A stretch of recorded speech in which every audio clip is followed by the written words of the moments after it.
ლოგიკურად თუ დასკვნა არ არსებობს გეოლოგიური რა პროცესი მიმდინარეობს და რამდენად საშიშია, შესაბამისად მოსახლეობასაც არ ვიცით რა რისკი ელოდება ხო და რა საშიშროების ქვეშ დგას. იქიდან გამომდინარე, რომ 8 ოჯახის შერჩევა არ ვიცი, ხარ ის საფუძველზე მოახერხეს, იქ ადგილზე იდენტიფიცირება ალბათ უშუალოდ სადაც გამოვლენილია ეს რაღაცა დახეთქილი მიწის ვიზუალურად სადაც ჩანს ეს პროცესი მიმდინარე, ალბათ იქიდან გამომდინარე გადაიყვანეს, მაგრამ აქ ვერავინ გარანტიას ვერ მოგცემს, რომ დანარჩენი მოსახლეობა დაცულია და იმათი ევაკუაციის საჭიროება არ არსებობს, ან არ არის და ან მინიმალურია. თუ დასკვნა არ აქვს, ესე იგი არც ვიცით რა შედეგებამდე მივიდეთ და რა პროცესები მიმდინარეობს, ხო? ამიტომ არ არის ძალიან დიდი სოფელი ახლა ეს, მით უმეტესად დაცლილია ქართული სოფლები, ხო, დანარჩენი ალბათ შეიძლება 1-8 ან კიდე შეიძლება 20 ოჯახი იყოს მაქსიმუმ, ხო?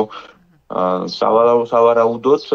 როგორც მე პირადად მოქალაქე და როგორც პირადად ამ სფეროში მოღვაწე ადამიანი, ვთვლი, რომ ალბათ ყველანი ევაკუირებული უნდა იყვნენ და არ განმეორდეს ის რაღაც საშინელებები, ტრაგედიები, რომელიც ღმერთმა დაგვიფაროს მაგისგან, რომელიც რამდენიმე წლის უკან რამდენჯერმე განვითარდა სხვადასხვა რეგიონებში. პირადად ხა ეს პასუხისმგებლობები განაწილების კუთხით როგორ უნდა თქვა, რომ ვინმე კონკრეტულ ორგანიზაციას ან ვიღაცას დაავალო, ხო, ეს პირისეულ ხელისუფლებამდე მივდივართ და ძალიან ლოგიკურია, ხო, ხელისუფლების პრეროგატივა და კომპეტენცია, ამ ყველაფრის ცოდნა და ზოგადად ევაკუაცია, ხო, ამ ადამიანების ამ ტერიტორიიდან. ადგილობრივი ხელისუფლება უფრო მჭიდროდ უნდა იყოს ჩემი აზრით ჩართული ფიზიკურად, ხოლო ხელისუფლება უნდა იყოს აქ არ ვიცი, ან ტექნიკით, მატერიალური საშუალებით ალბათ ჩართული. მე არ მინახავს ტელევიზორში იმის მე რაც თუნდაც სოციალურ ქსელში რომელიმე ასე ვთქვათ სახელმწიფო მოხელე დაინტერესებული იყო ამ პროცესებით, და მაქვს საპარლამენტო დონეზე ან უფრო მაღალ დონეზე ვინმე რომ ჩასულიყო და ეს ტერიტორია ინახა და ან განცხადება გაეკეთებინა სამწუხაროდ ცოტა უყურადღება იგრძნობა და მეც არ მყოფნის თქვენი თქმის არ იყოს ამ კუთხით ყურადღება, ეს პატარა პროცესი არ არის და იქ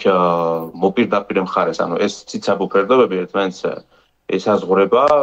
ერთი ფერდობიდან მეორე ფერდობზე ჩვეულებრივად შეიძლება მოხვედრა რაღაც კონკრეტული ჩამოწოლის შედეგად, ან იქ რკინიგზის ლიანდაგი გადის, იქვე ავტობანი, ხო, ანუ ეს ცხელი წერტილია იდეაში, რომ ვთქვა, ანუ ამ დონეზე პასუხისმგებლობები მაღალი უნდა იყოს უფრო, ვიდრე რასაც ვხედავთ ჩემი აზრით. დაუმაყოფილებლობა მე მგონი მე არ გამაჩნია, მარტო მე არ მაქვს ამ კუთხით ალბათ ბევრი გამოთქვამს ამას.